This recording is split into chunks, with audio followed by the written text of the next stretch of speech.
귀한 찬양 감사합니다. 우리 하나님 말씀 함께 보도록 하겠습니다. 사무엘하 15장 12절부터 23절까지 있는 하나님의 말씀을 봉독해드리고 말씀 전하도록 하겠습니다.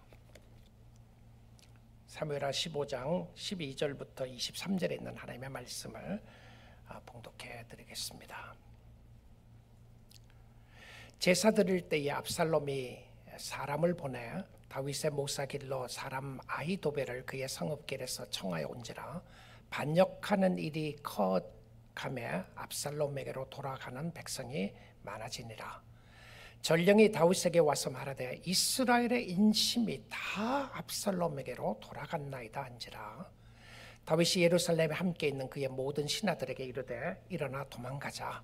그렇지 않으면 우리 중 한 사람도 압살롬에게서 피하지 못하리라. 빨리 가자. 두렵건대 그가 우리를 급히 따라와 우리를 해하고 칼날로 성읍을 칠까 하노라. 왕의 신하들이 왕께 이르되 우리 주 왕께서 하고자 하시는 대로 우리가 행하리이다. 보소서 당신의 종들이니이다 하더라. 왕이 나갈 때 그의 가족을 다 따르게 하고 후궁 10명을 왕이 남겨두어 왕궁을 지키게 하니라.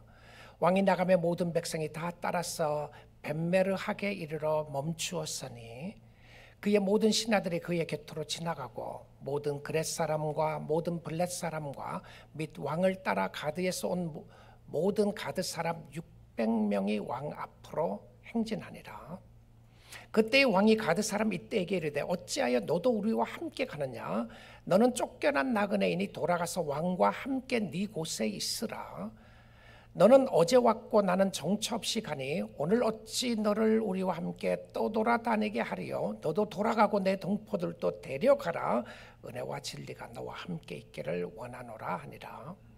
이때가 왕께 대답하여 이르되 여호와의 살아계심과 내 주 왕의 살아계심으로 맹세하옵나니 진실로 내 주 왕께서 어느 곳에서 계시든지 사나 죽으나 종도 그곳에 있겠나이다 하니 다윗이 이때에게 이르되 앞서 건너가라 하며 가드 사람 이때와 그의 수용자들과 그와 함께한 아이들이 다 건너가고 온 땅 사람이 큰 소리로 울며 모든 백성이 앞서 건너가며 왕도 기드론 시내를 건너가니 건너간 모든 백성이 광야길로 행하니라. 아멘. 하나님의 말씀이었습니다. 우리 사랑하는 성도 여러분, 신앙생활은 끝까지 잘하는 것이 중요합니다. 끝까지 잘해야 돼요. 이번 한 주 동안 신앙생활 혹시 잘 못했다고 할지라도 오늘 다시 기회가 있음이 정말 감사한 일입니다. 우리가 살아있는 한 그리고 우리가 예배 가운데 있는 한 기회가 있습니다. 오늘 말씀을 듣는다는 것 자체가 하나님이 여러분에게 주신 영적인 기회라는 사실입니다. 매주 공동체가 함께 드릴 수 있는 예배가 있고 성도들이 함께 주를 섬길 수 있게 되어서 감사하고 오늘 이 시간에도 하나님 앞에 가까이 갈 수 있는 기회가 있다는 것이 축복입니다.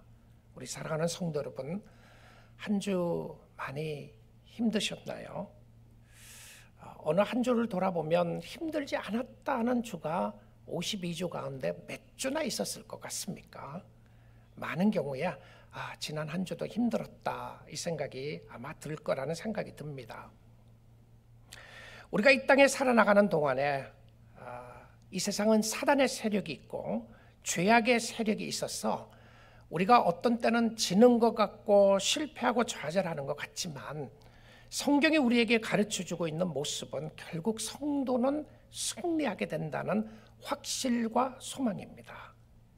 이것을 보여주는 것이 다윗의 손을 붙잡고 계시는 하나님인데요. 하나님이 다윗을 붙잡고 계시고 하나님이 다윗을 놓지 않는 한 다윗은 다시 하나님을 붙잡을 수가 있음을 보게 됩니다.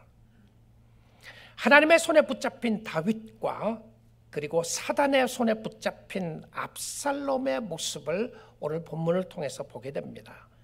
하나님의 손에 붙잡힌 다윗이지만 세상의 여러 가지 어려움에 부딪히게 되고 아버지 다윗을 배신하고 쿠데타를 일으켜서 왕이 되려고 하는 압살롬이 잠깐 승리하는 것 같습니다. 여러분, 세상은 예수를 잘 믿고 예수님을 사랑하는 사람들이 핍박을 당하게 되고 어려움을 당하게 되는 역사를 보는 것 같고, 그래서 우리는 절망하고 좌절되는 때가 있지만 결국은 하나님을 사랑하고 하나님을 섬기는 하나님의 백성들이 승리하게 될 것이라는 것이 성경이 가르치는 우리에게 주시는 소망의 메시지입니다. 오늘 15장 본문 13절 14절 한번 보도록 할게요. 전령이 다윗에게 와서 이야기합니다. 메신저가 오는 거죠. 메신저가 다윗에게 이야기하기를 이스라엘의 인심이, 그러니까 민심입니다. 이스라엘 백성들의 생각이 다 압살롬에게로 돌아갔나이다 한지라. 압살롬은 훔치는 자였습니다. 압살롬은 속이는 자였고요. 압살롬은 육적으로 건강하고 잘생긴 사람이었고, 그래서 민심을 훔쳤는데 훔치는 방법이 다 본인들이 원하는 것처럼 해주겠다고 약속하고 훔치게 됩니다. 그래서 실질적으로 압살롬에게 많은 사람이 속았습니다. 그래서 다윗을 따르지 않고 압살롬을 따르겠다고 하는 이스라엘 백성들이 많이 일어났다고 하는 것을 보여주는 것이죠. 자, 그 다음에 14절입니다. 그 소식을 듣자마자 다윗은 정말 대단한 결단을 하게 되는데요. 다윗이 예루살렘에 함께 있는 그의 모든 신하들에게 이르되 일어나 도망가자. 쿠데타가 일어난 겁니다. 쿠데타의 선봉에 섰던 사람이 자기의 사랑하는 아들이었습니다. 아들이 아버지를 왕권에서 밀어내고 백성들의 민심을 사서, 그것도 잘못된 모습으로 민심을 사서 했는데 백성들은 다윗을 따르지 않고 압살롬을 따르게 되었습니다. 그래서 다윗은 자기의 신하들에게 이야기를 합니다. 이제 도망가자. 그렇지 않으면 우리 중 한 사람도 압살롬에게서 피하지 못하리라. 자기도 죽을 것 같았고요. 다윗의 용사들, 다윗의 사람들을 다 죽일 것 같은 그 위급한 상황 가운데 있는 것을 보게 되는데, 그리고는 이야기합니다. 빨리 가자. 두렵건대 그가 우리를 급히 따라와 우리를 해하고 칼날로 성읍을 치리라. 이 성읍이 어느 성읍입니까? 다윗 성입니다. 시온 성이에요. 그러니까 다윗이 살고 있었던 그 도시까지도 압살롬에 의해서 정복당할 것 같은 상황이 되니까 다윗이 아들하고 싸우고 싶은 마음은 없었던 것 같아요. 그러면 너무나도 많은 사람이 죽을 수 있으니까. 그래서 다윗이 도망가기로 작정을 하는 모습을 보게 됩니다. 자, 여기까지 보면 전혀 믿음의 사람 같지가 않아요. 하나님의 손에 붙잡혀 있는 다윗인데 믿음의 사람 같지가 않아요. 위급한 상황이 되고 어려운 상황이 되니까 하나님 앞에 기도하는 모습이 없어요. 여기까지는 그렇습니다. 하나님 앞에 간구하는 모습 없고 기도하는 모습이 없고 환경과 상황대로 피해서 도망가는 모습을 보게 됩니다. 여러분, 이쯤 되면 다윗이 물어봐야 되지 않아요? 하나님 앞에. 하나님 어떻게 하면 좋겠습니까? 하나님 내가 어떻게 하면 좋겠어요? 아들이 쿠데타를 일으켜서 하는데 이거 내가 싸워야 되는 겁니까? 아니면 아들을 하나님이 어떻게 처리해 주실 겁니까? 물어봐야 되는데 물어보는 장면이 하나도 없습니다. 어려움이 있으니까 도망가는 것 같은 느낌을 지울 수가 없어요. 그리고 두려워하며 도망가는 다윗이 하나님의 손에 붙잡혀 있는 사람입니다. 어쩌면 다윗이 그의 죄로 말미암아 역사하시는 하나님의 치리의 손길을 경험했을 수도 있어요. 도망은 가는데 한면으로서는 믿음이 없는 것 같은데 사실은 지금부터 놀라운 믿음의 대반전이 시작하게 됩니다. 아니, 목사님 무슨 말이에요? 다윗이 지금 도망가고 있다고 그래놓고는 믿음의 대반전이 시작된다는 게 그게 무슨 말이죠? 자, 그래서 서서히 다윗이 믿음을 찾아가는 모습을 오늘부터 보여주고 있습니다. 하나님을 찾아가는 데 있어서 주위의 사람들의 역할이 굉장히 컸어요. 사람들을 통하여 하나님을 찾아가는 모습을 보여주는데 이스라엘의 모든 민심이 압살롬으로 돌아갔다고 성경은 기록하는데요. 사실 피난길에 함께했던 다윗의 사람들이 많았습니다. 그 상황 속에도 모든 무리는 아니었지만 다윗을 따라가는 사람들의 무리들을 성경이 소개를 하고 있는데 가족들의 이름이 아니었어요.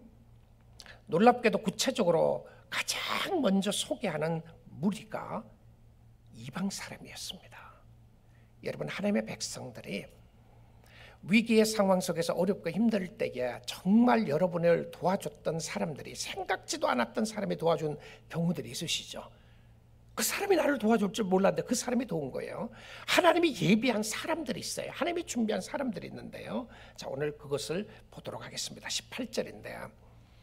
18절에 보게 되면 그의 모든 신하들이 그의 곁으로 지나가고 모든 그렛 사람과 모든 블렛 사람, 이방인들이에요. 및 왕을 따라 가드에서 온 모든 가드 사람 600명이 왕 앞으로 행진하면서 함께 갑니다.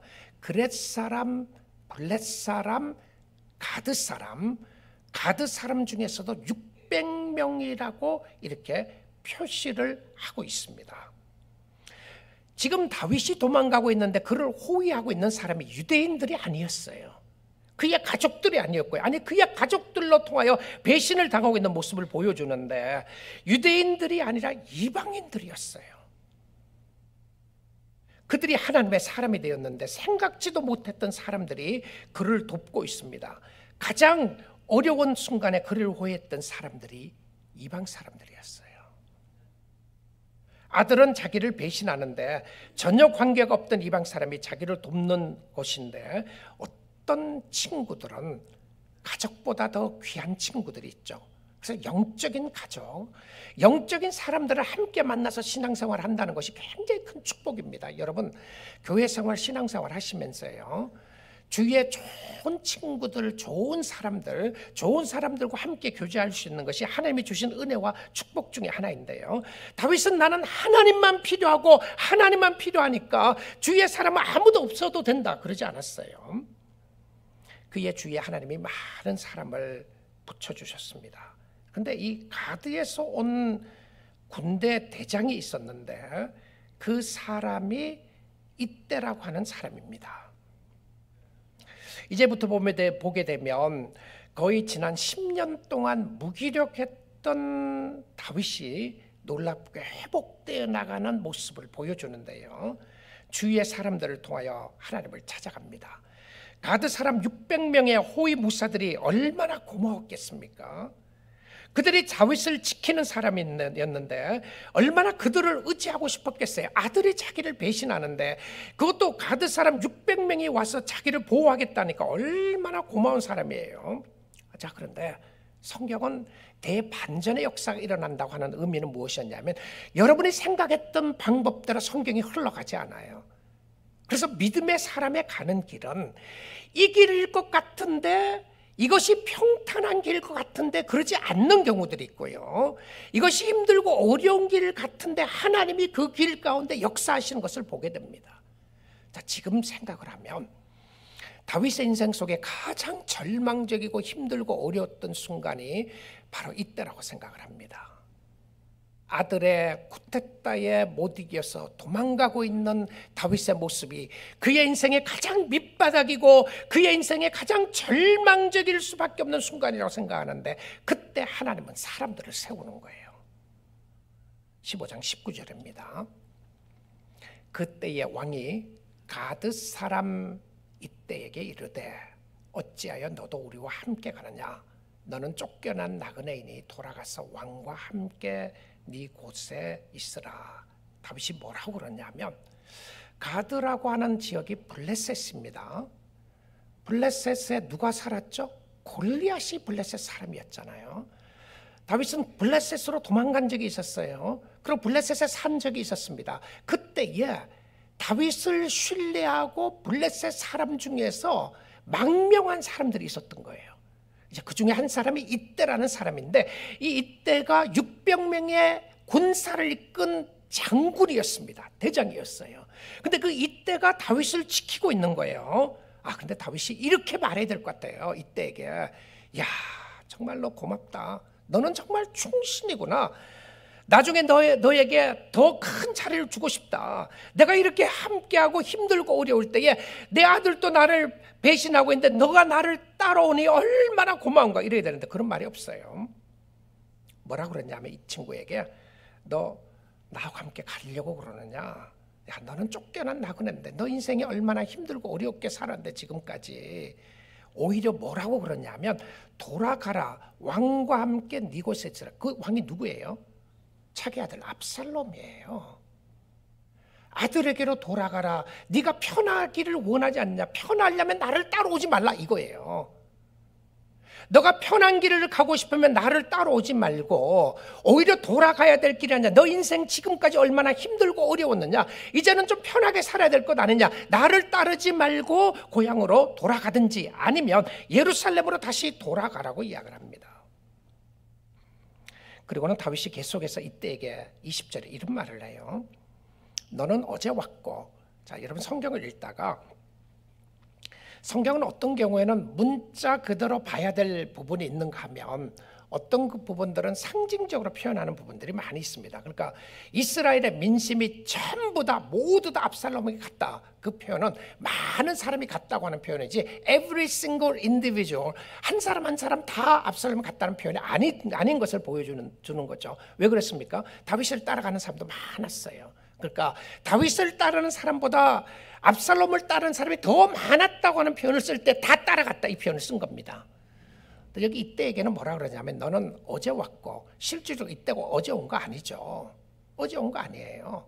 오래전에 왔습니다. 얼마 전에 왔는지 모르지만 이 얼마 전에 왔는지 모르지만 다윗의 입장에서 볼 때는 어제와 같은 거예요. 얼마나 그의 삶이 힘들고 어렵게 살았는가 이 표현입니다. 이방 땅에 와서 얼마나 고생했는가. 자, 여러분들에게 하는 소리죠. 그동안 신앙생활 하려고 얼마나 고생했느냐, 얼마나 수고를 많이 했는가 이런 표현이에요. 어제 왔고 나는 정처 없이 가니. 다윗의 삶을 표현하는 거 보십시오. 나는 정처 없이 간다. 그러니까 실질적으로 다윗이 다윗 성으로 돌아갈지 아닐지 모르고 가는 길이었다고 하는 표현을 쓰는 거죠. 정처 없이 가니 오늘 어찌 너를 우리와 함께 떠돌아다니게 하리요. 너도 돌아가고 네 동포들도 데려가라. 네 동포가 누구죠?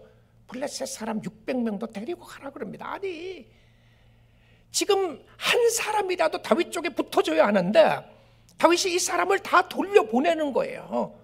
그리고 뭐라 그랬냐면 은혜와 진리가 너와 함께 있기를 원하노라 아니라. 여러분 이 말씀을 보게 되면 다윗이 영적인 부분을 찾아가고 회복해 나가는 모습을 볼 수 있다고 그랬잖아요. 자기를 보호하기 위해서 따라오는 수많은 군대들을 돌려보내기까지 자기는 하나님 앞에 홀로 서야 함을 알게 되고 깨닫게 되는 모습을 보게 됩니다.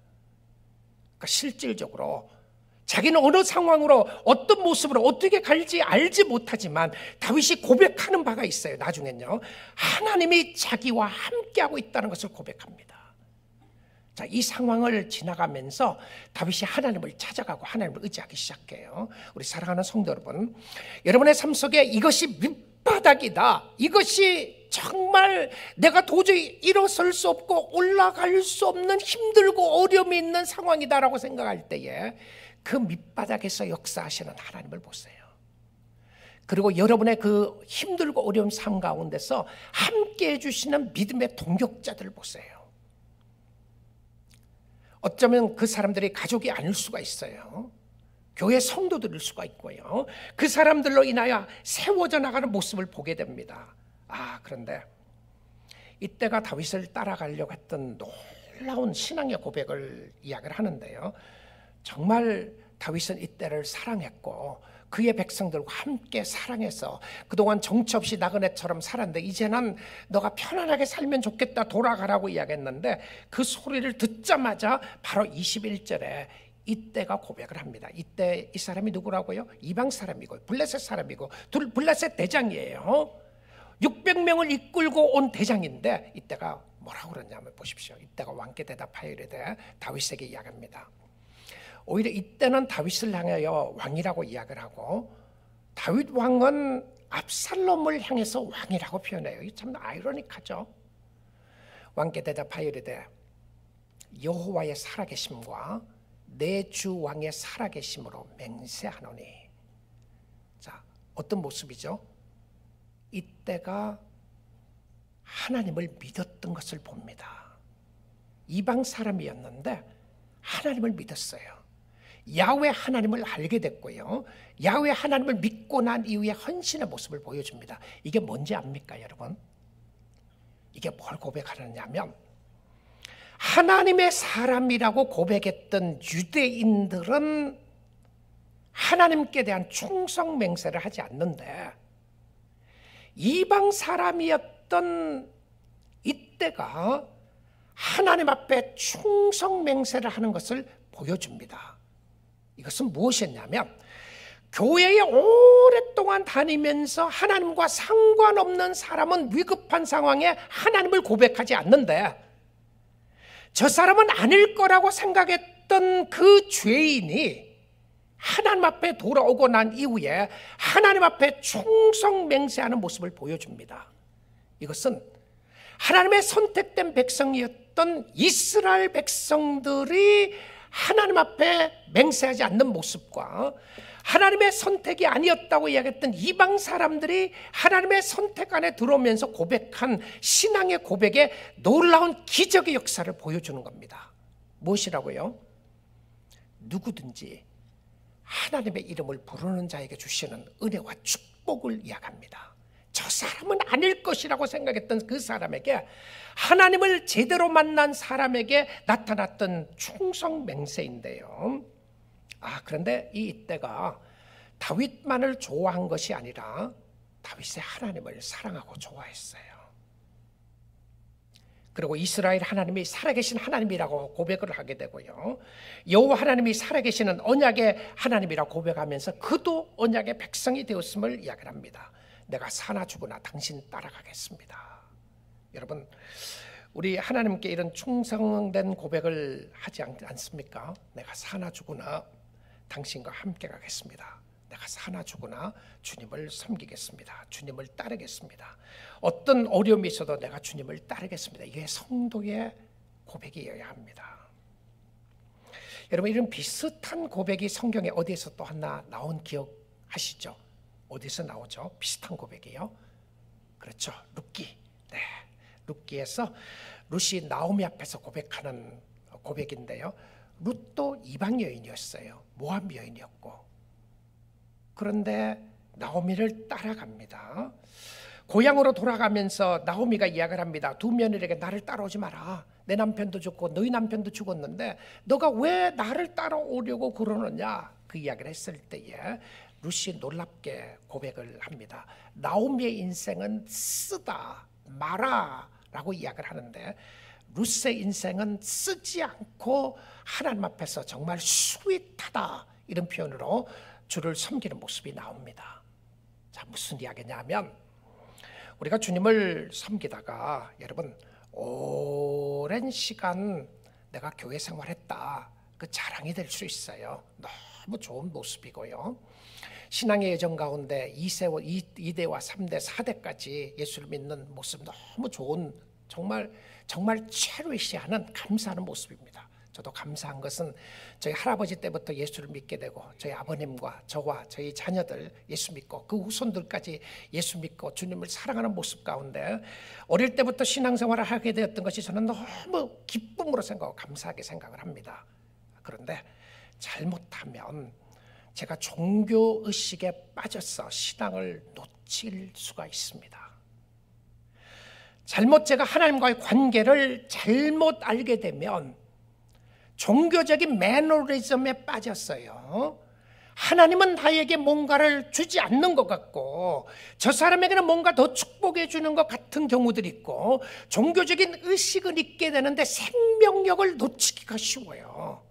자, 이런 상황들을 통해서 무엇을 보여주느냐 하면 신앙인의 생명력 있는 모습을 보여주는데요, 룻이 고백하는 모습을 보겠습니다. 16절 17절입니다.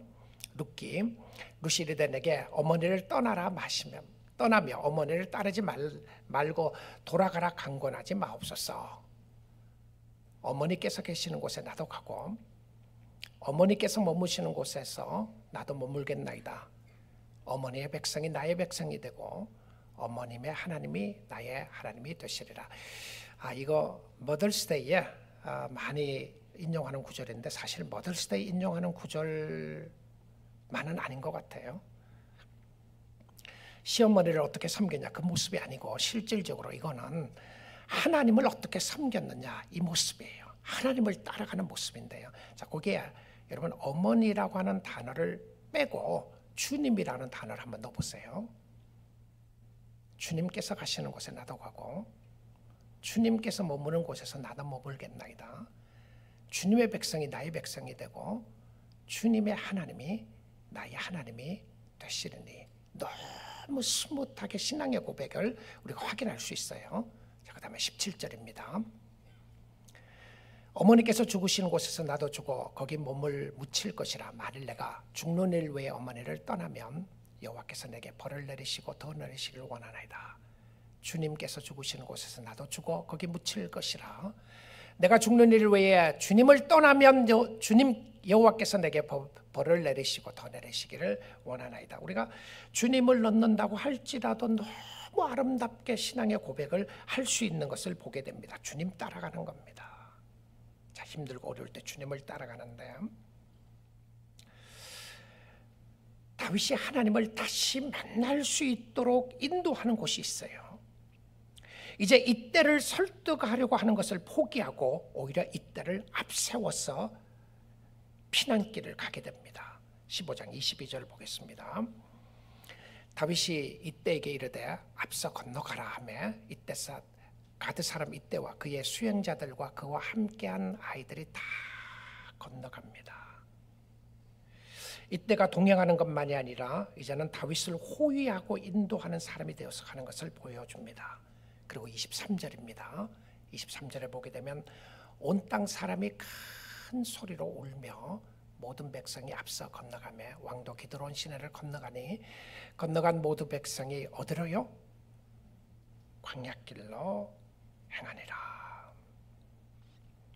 하나님은 비록 힘들고 어려운 상황 속에서도 다윗으로 하여금 하나님을 찾게 합니다. 사랑하는 성도 여러분, 성도의 밑바닥은 절망이 아닙니다. 성도의 밑바닥은 다시 주를 만날 수 있는 주님의 안식처일 수 있습니다. 주님을 찾기만 하면 말입니다.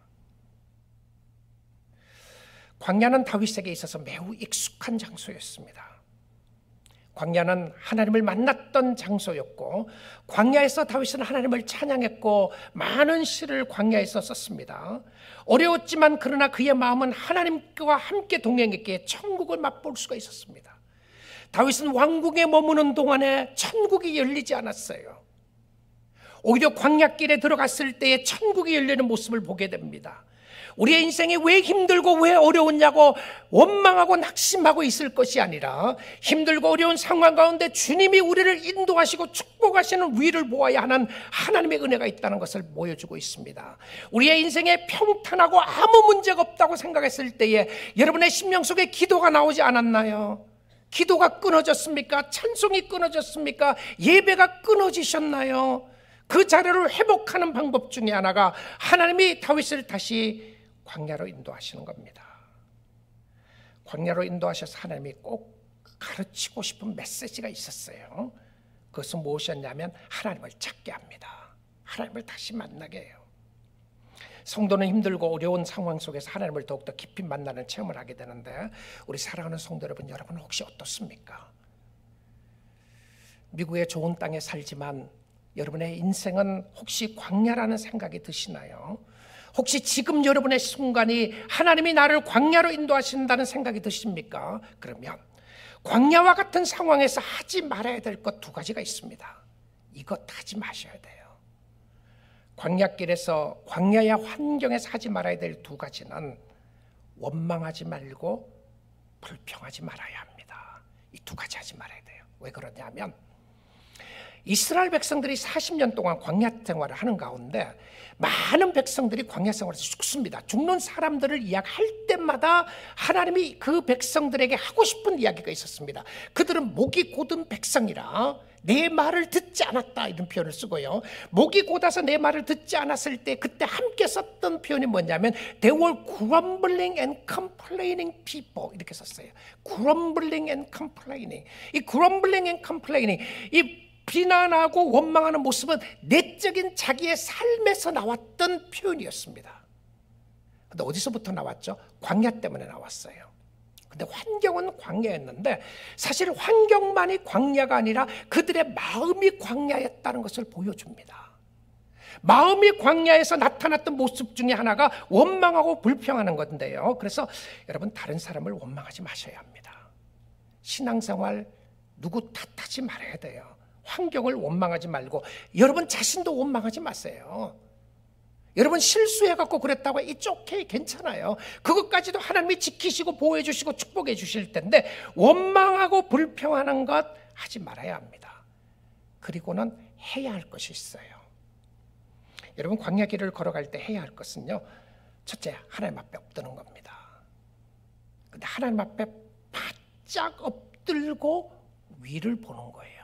자, 바짝 엎들면 밑을 보는 것 같은데 나의 삶은 겸손하게 엎들지만 나의 영혼은 위를 바라보는 거예요.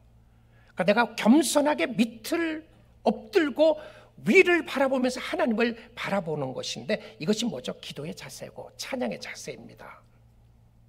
이 모든 상황과 환경을 주관하시고 인도하신 하나님을 바라보는 것이에요. 다윗은 그와 함께 했던 사람을 통하여 확인하는 것은 다윗과 함께 하시는 하나님이었습니다. 사람을 통하여 하나님을 확인하는 거예요. 피난길에 동행하시는 하나님이었어요. 우리 이것 놓치면 다 놓치는 거예요. 아, 다윗 주위에 좋은 사람이 있었구나. 근데 그 좋은 사람을 붙여주고 역사하셨던 사람이 하나님이 함께하고 하나님이 동행하고 있었던 것을 보게 됩니다. 그런데 다윗의 손을 붙잡고 계시는 분은 하나님이신데 지금 다윗의 환경은 압살롬이 이긴 것 같습니다. 왕좌에서 내려와서 예루살렘을 떠납니다. 다음 주에 우리 볼 놀라운 메시지가 이 법궤에 관한 연결되는 메시지를 우리가 보게 될 텐데요. 다윗은 압살롬에게 완전히 패배한 것 같아요. 비참한 인생이라고 말할 수 있습니다. 악이 선을 이기는 것 같아요. 악한 사람에 의하여 선한 사람이 지금 고통을 받고 있고요. 그런데 그때 붙잡아야 할 것은 하나님입니다. 하나님이에요. 여러분, 세상에 왜 이렇게 악이 많은가? 저 악한 사람이 왜 잘 되는가? 내 선한 사람이 왜 내가 고통을 당하는가? 그런 마음이 들 때에 여러분이 붙잡아야 할 분은 살아계신 하나님인 줄 믿습니다. 하나님은 그 자녀를 놓치지 않아요. 그 자녀를 인도하시고 사랑하시고 붙잡고 계시는 분을 보게 되는데 다윗의 목자가 되시는 예수 그리스도가 여러분의 목자입니다. 예수님이 그와 함께 하고 있는데요. 어저께 우리 요한계시록 17장 보았잖아요. 하나님이 어린 양을 세웁니다. 그리고는 이 땅에는 무시무시한 괴물을 세워요. 그 괴물은 얼굴이 7개가 달리고 뿔이 10개가 달렸어. 뿔마다 면류관을 쓰고 있는 괴물이었습니다. 그 괴물 앞에 선 어린 양입니다.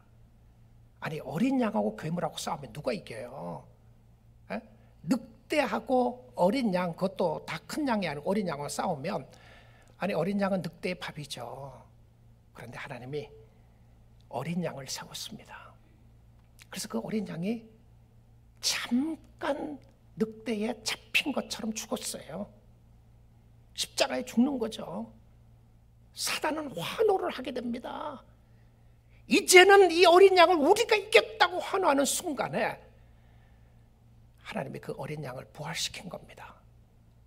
그런데 요한계시록에 가보니까 그 어린 양이라고 표현하지 않고요, 그 어린 양이 만왕의 왕이요 만주의 주라고 이야기하고 있어요. 하나님이었던 거죠. 여러분, 세상은 너 환경을 봐라, 너 상황을 봐라. 염려 안 하고 살 수 있겠느냐? 걱정 안 하고 살 수 있겠느냐? 세상이 어떤 곳인데 너 그렇게 믿음으로만 살려고 그러느냐?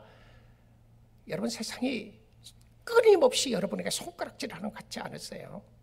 세상의 힘 앞에 굴복당하는 것 같지 않습니까? 이렇게는 못 살 것 같다는 생각이 혹시 여러분 들지 않나요? 내가 예수 믿고 나서 내가 얻은 것이 무엇인가? 어떤 경우는 여러분 원망하고 낙심하게 될 때가 있지 않습니까? 세상에 세워진 어린 양은 보잘것없는 양이었습니다. 어린 양은 싸울 수 있는 그 어떤 메커니즘도 가지고 있지 않아요. 무기 하나 없어요. 모든 동물에게나 식물에게는요, 자기를 디펜드 할 수 있는 것을 줬습니다. 여러분, 식물들도 디펜드 할 수 있는 부분들이 있어요. 그런데 어린 양만 자기를 디펜드 할 수 있는 어떤 무기 하나 없어요. 양은 목자가 없이는 살 수가 없습니다. 그 어린 양의 목자 대신 하나님이, 천지를 창조하신 하나님이 계셨고요. 근데 실질적으로 그 어린 양을 보니까 하나님이었다는 것이죠. 세상은 모르고 있어요. 지금도 세상은 모르고 있습니다. 예수 믿는 사람 우습게 생각하는 거죠. 여러분, 예수 믿고 주님을 사랑하는 여러분도 무시하게 되고, 여러분이 오히려 짓밟히게 되고, 여러분이 욕먹게 되고, 내가 착하게 살고 주님의 뜻대로 살려고 했는데 힘들고 어려운 일을 당하는 것을 보고 그런 상황 속에 살아나고 있는 모습을 보는 것 같아요. 그런데 우리는 끝을 압니다. 그 끝은 어린 양을 따라가는 자들이 승리했습니다. 예수 따라가는 여러분과 제가 반드시 승리하게 될 줄 믿습니다. 지금 지는 것 같은 생각이 들 때에, 지금 여러분이 절망할 수밖에 없는 상황이라고 생각할 때에 위를 바라보고 주님을 바라보시면 그곳에 함께 계시고 붙잡고 계시는 주님의 역사하심을 보게 될 줄 믿습니다. 다윗이 왕궁을 떠났을 때 얼마나 비참했어요. 자, 다음 주에도 보겠지만 손가락질하기 시작합니다.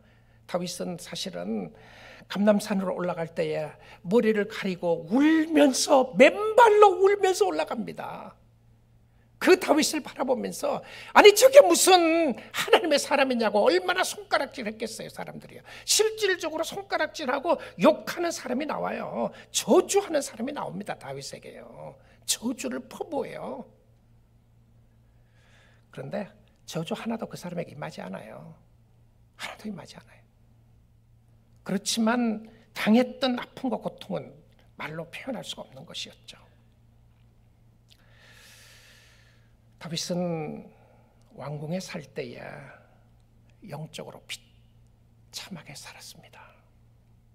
하나님 앞에 무서운 죄를 짓게 되고요, 간음죄를 짓고 살인죄를 짓고 가정이 파탄되는 것을 봅니다. 다윗이 너무 지쳤어요. 아들로 인하여 쫓겨나는 신세가 됩니다. 다윗은 밑바닥까지 다 내려갔어요. 그런데 그의 인생을 하나님이 광야로 인도하는데 세상적으로 보게 되면 가장 비참하지 않아요? 아니, 하나님이 이룰 수 있나? 그런데 영적으로는 하나님을 다시 만날 수 있는 장소로 하나님이 택하신 것이 광야였습니다. 그를 데리고 나가요. 그리고는 그곳에서 하나님이 만나주십니다. 여러분, 신앙이 힘들고 어려울 때에요, 하나님이 만나주시는 장소가 있어요. 근데 그곳에 엎드려서 주를 보는 거죠. 다윗이 다시 시를 쓰기 시작합니다. 광야에 있을 때 시를 많이 썼고요, 왕궁에 있을 때 시를 쓴 시가 없어요. 그러니까 여러분, 환경과 상황이 다 문제가 없고 좋다, 진짜 하나님을 사랑하는 사람들에게 꼭 그렇게 인도하지 않아요. 여호와 하나님을 사랑하고 섬기는 사람들의 마음을 보십시오. 상황을 보세요. 힘들고 어려운 가운데, 그것이 뭐 가정의 문제든 자녀의 문제든 건강의 문제든 어떤 어려움이든 관계의 어려움이든지 생각지도 않았던 문제가 있든지 어떤 일이라고 할지라도 자신이 하나님 앞에 발버둥 치고 있는 부분이 있어요. 근데 하나님 왜 그렇습니까? 라고 원망하다가 돌아보았더니 그것 때문에 하나님 앞에 기도할 수 있도록 만들었던 거예요. 그렇죠? 만약 그것이 아니었더라면 내가 엎드렸겠는가? 하나님을 보게 하는 거죠. 근데 다윗이 정말 비참했을까? 이렇게 도망가면서요, 그게 우리 생각이에요. 우린 죽을 것 같아요. 아니, 아들인데 배신당하고, 그거 배신당하는 뿐만이 아니에요. 그냥 배신한 것이 아니고 아들이 죽이려고 그러잖아요. 아버지를 죽이려고 그래요. 왕권을 빼앗고 이런 아들이 어디 있어요? 다윗은 엄청난 죄를 하나님 앞에 짓게 되고 하나님이 그의 죄에 대한 대가를 치르도록 역사하는 것들도 보게 되고요. 자, 그런데 그때 썼던 시 중에 한 편을 여러분에게 소개하고 오늘 말씀 마무리하려고 합니다. 다윗이 쓴 시 중에서 우리가 잘 아는 시 시편 3편이 있는데요. 자, 이 시편 3편을 한번 보려고 합니다. 여러분 성경을 가지고 계시면 여러분 성경표서 한번 보시면 좋겠는데요. 제가 여러분 성경 보라고 하는 것은 여러분이 줄을 쳐놓는 것이 있을 수도 있고 여러분의 그 신앙의 흔적이 있는 말씀일 수 있어요. 그래서 한번 보겠습니다. 시편에 나오는 제목은 원래 시에 있는 거라고 그랬죠. 시에 있는 겁니다. 이 시인이 쓴 부분이에요. 이 시를 놓치지 않도록 하기 위해서 이 시의 배경을 이야기를 합니다. 다윗이 그의 아들 압살롬을 피할 때에 지은 시라고 되어 있습니다. 여러분 아셨나요? 이런 시가 있었다는 것을. 그 상황이 지금인 거죠. 근데 정확하게 이 피하는 상황에서 언제 썼는지는 대한 이야기는 없는데 확실한 거는 이때부터 다윗이 찬양하며 노래하며 시를 쓰기 시작합니다. 하나님을 만나고 하나님을 찾아가는데요. 다윗이 그의 아들 압살롬을 피할 때에 세상적으로 가장 절망적이고 세상적으로 가장 어렵고 세상적으로는 차라리 네가 혀를 깨물고 죽는 게 낫지 않느냐 생각할 정도로 힘들고 어려운 상황이었는데 절망할 수밖에 없는 상황에서 쓴 시입니다. 우리 사랑하는 성도 여러분, 혹시 여러분 포기하고 싶은 분이 있으시나요?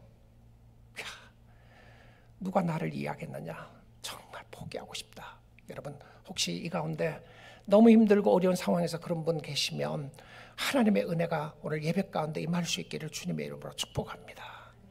위를 바라보십시오. 하나님을 보시고요. 하나님을 보셔야 살 수가 있습니다.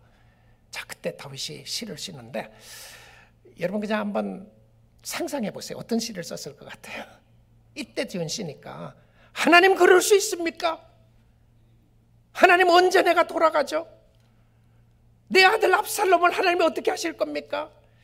이게 제 생각이에요. 제 생각이에요. 뭐 여러분 생각도 그렇게 하신 분도 있을지도 모르겠어요. 지금 너무너무 힘든 상황이잖아요. 근데 그때 지은 시라고 이야기하면서 시작하는 시작이 시는 시작과 중간과 끝이 굉장히 중요할 때가 많아요. 그래서 이 상황에서 꽝 하고 이렇게 탁 그냥 첫 단어, 어떤 단어를 쓰느냐가 중요한데 그 단어를 쓰는 단어를 한번 보겠습니다. 1절입니다. 여호와여, 하나님을 찾는 거예요. 이게 첫 단어입니다. 여호와여, 나의 대적이 어찌 그리 많은지요. 야, 좀 공감이 되죠?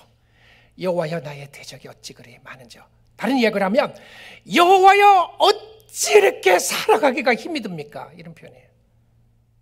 어찌 그렇게 세상 사는 게 힘들고 어렵습니까? 이렇게 표현할 수도 있는 거죠. 나를 대적하고 있는 세상이 너무 크게 보입니다. 일어나 나를 치는 자가 많으니이다. 힘들고 어려운 상황을 표현해주는 모습을 보게 됩니다. 그리고 하나님이여 이렇게 이야기를 해요. 그러니까 이것은 단순히 그냥 자기의 상황이 힘들고 어렵다는 것만이 아니고요. 이것은 영적 전쟁을 상징해요. 그러니까 육체적으로 어려운 것만이 아니라 이것을 영적 전쟁으로 보는 모습으로 보여줍니다. 자, 그 다음에 2절 볼게요. 많은 사람이 나를 대적하여 말하기를 그는 하나님께 구원을 받지 못한다나이다. 이게 가장 절망적인 소리 아니겠어요? 자, 여러분 환경보다 더 어려웠던 게 뭐냐면 신앙의 성도에게 믿음을 비난하는 거예요.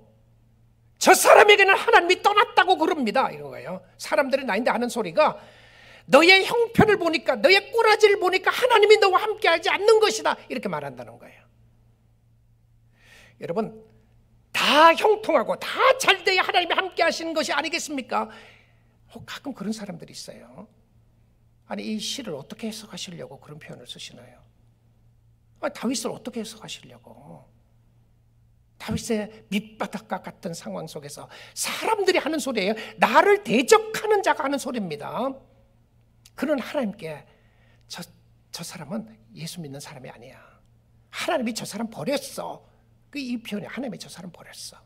사람들이 이렇게 이야기를 합니다. 그리고는 셀라가 뭐라고 그랬죠? 멈춘다 그런 거죠. 이런 표현으로 하면 되는 거예요.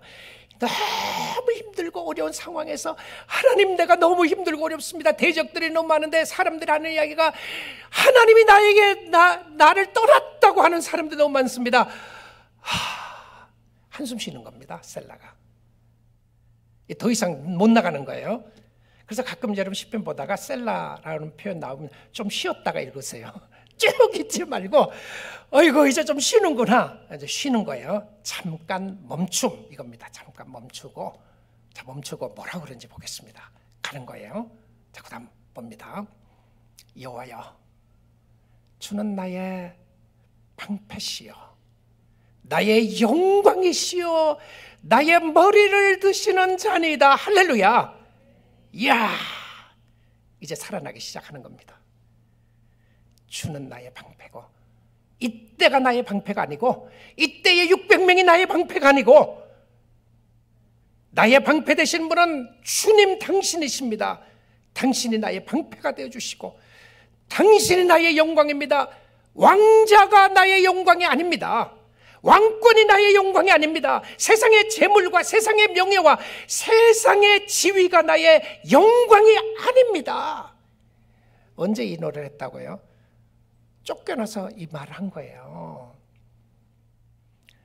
왕위에 앉아있을 때는 지가 잘나서 왕위에 앉아있는 줄 알았던 거죠. 다윗도요. 그러니까 교만했어요. 그러니까 영적으로 하나님 찾지 않았어요. 자기가 최고의 자리에 앉은 걸로 생각했단 말입니다. 그러니까 그 자리 뺏기니까 어떻게 해요? 내 영광이 당신이니이다. 나는 왕이 된 것이 나의 최고 영광인 줄 알았더니 왕권 빼앗겨 보니까 당신이 나의 영광입니다. 여러분 제대로 찾은 거죠. 언제 나를 왕권으로 다시 회복시켜 주십니까? 그거 아니에요. 그렇게 안 했어요. 당신이 나의 영광입니다. 그리고 뭐라고 그래요? 저거 보십시오. 나의 머리를 드시는 자니다. 여러분의 이 표현은 뭐냐면 절망이잖아요. 고개 푹 숙이고 있는 거예요. 도저히 고개를 들 수가 없어요. 너무 힘드니까. 이 고개 푹 숙여 있는 다윗의 모습을 생각해 보십시오. 이 고개 푹 숙이고 있는 다윗의 고개를 드는 분이 누구였다고요? 하나님이었어요. 여러분 고개를 드세요. 고개를 드시고 주를 바라보세요. 너무 절망스럽다고요? 다윗 같지는 않는 거죠. 그렇죠? 다윗의 하나님이 여러분의 하나님이십니다. 여러분의 머리를 들게 하시는 분이 하나님이신 줄 믿습니다. 그 주님 의지하셔야 돼요. 그 주님 의지하셔야 합니다. 계속 보겠습니다. 내가 나의 목소리로 여호와께 부르짖으니 그의 성산에서 응답하시는도다. 셀라. 그러니까 이제 하나님의 응답의 레스트를 찾았어요. 그러니까 근데 성산에서 소리를 불렀다고요? 여호와께 부르짖으니 그의 성산에서 응답하는데 성산이 천국에서 응답했다는 거잖아요. 근데 지금 왕권에서 쫓겨나서 지금 광야에 가 있는데 근데 하나님이 그 광야에 역사하시는 것을 그가 알게 된 거예요. 그리고 응답 주셨습니다. 평안을 찾아가기 시작하는 거죠. 5절입니다. 내가 누워 자고 깨었으니 여호와께서 나를 붙드시미로다. 광야에서 잠을 청할 수가 있었습니다.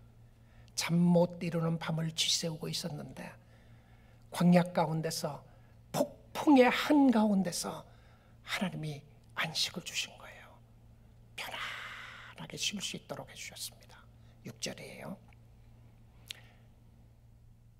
천만인이 나를 애워싸 진친다 하여도 나는 두려워하지 아니하리이다.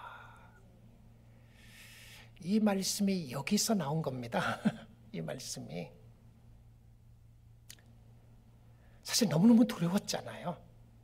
그러니까 처음에 두려웠던 것도 사실이었어요.